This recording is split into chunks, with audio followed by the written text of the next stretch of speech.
अस्सलाम वालेकुम। कल चैनल मोनेटाइज हुआ और अगले दिन डीमोनेटाइज हो गया। क्या ऐसी गलती हुई? ये गलती मैंने भी की थी, मेरा चैनल डीमोनेटाइज होने से बच गया। ये गलती कमोबेश हर यूट्यूबर करता है अपने चैनल के ऊपर।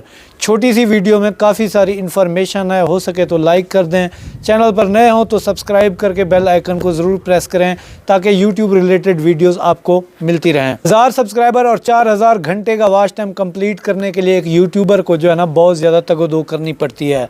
बाज़ दफ़ा हम लैक ऑफ नॉलेज की वजह से किसी की भी वीडियो उठा के अपने चैनल के ऊपर लगा देते हैं या रीयूज़ कर बैठते हैं, लेकिन जब हम अप्लाई करने के करीब आते हैं तो तब हम ये चीज़ें सारी डीपली देखते हैं कि कहीं हमसे कोई मिस्टेक तो नहीं हुई। तभी हम एक बहुत बड़ी मिस्टेक कर बैठते हैं। ये गलती जो है ना एक भाई से भी हुई जिसका जो है ना चैनल एक दिन मोनेटाइज हुआ और अगले दिन जो है ना डीमोनेटाइज हो गया। अब ये गलती क्या है? जैसे ही आप जो है ना मोनेटाइजेशन के लिए अप्लाई करने जाते हो तो सारी चीज़ें अपनी छानबीन करते हो। यूट्यूब भी आपकी वीडियोस को जो है ना छानबीन करता है कि कौन सी वीडियो के ऊपर ज़्यादा वॉच टाइम आया है, कौन सी वीडियो ज़्यादा सब्सक्राइबर लेके आई है।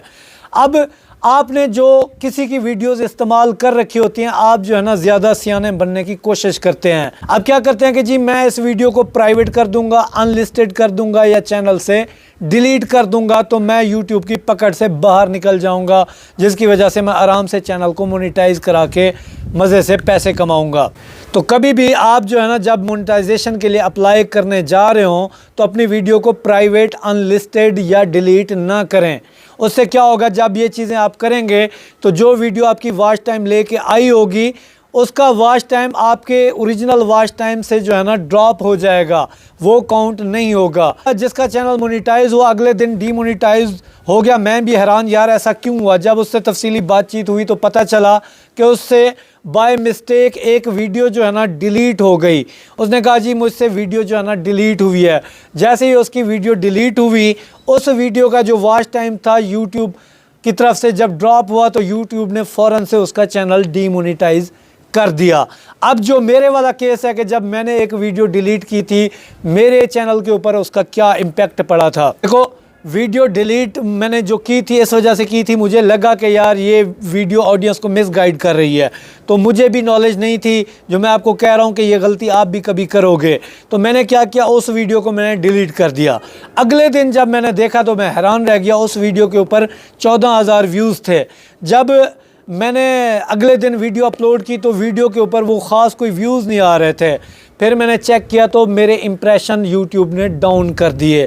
अब इंप्रेशन डाउन क्यों हुए? मैंने जो वीडियो डिलीट की थी उसी का जो वॉच टाइम जब गिरता है तो इंप्रेशन भी यूट्यूब आपके जो है ना कम कर देता है। तो आप कभी भी किसी वीडियो को अनलिस्टेड, प्राइवेट या डिलीट ना करें। एक सूरत है जब आपको करनी चाहिए। अब मैंने भी कई सारी वीडियोस को प्राइवेट कर रखा है।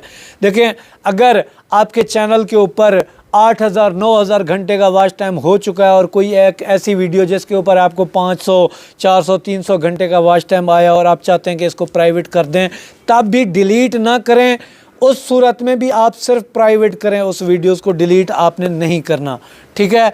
जब भी आप मोनेटाइजेशन के लिए अप्लाई करें तो कोशिश करें कि आपके चैनल के ऊपर ना 4000 की रिक्वायरमेंट है तो 4500 घंटे का वॉच टाइम आपके पास होना चाहिए। 1000 सब्सक्राइबर रिक्वायर्ड हैं तो 1100-1200 होने चाहिए।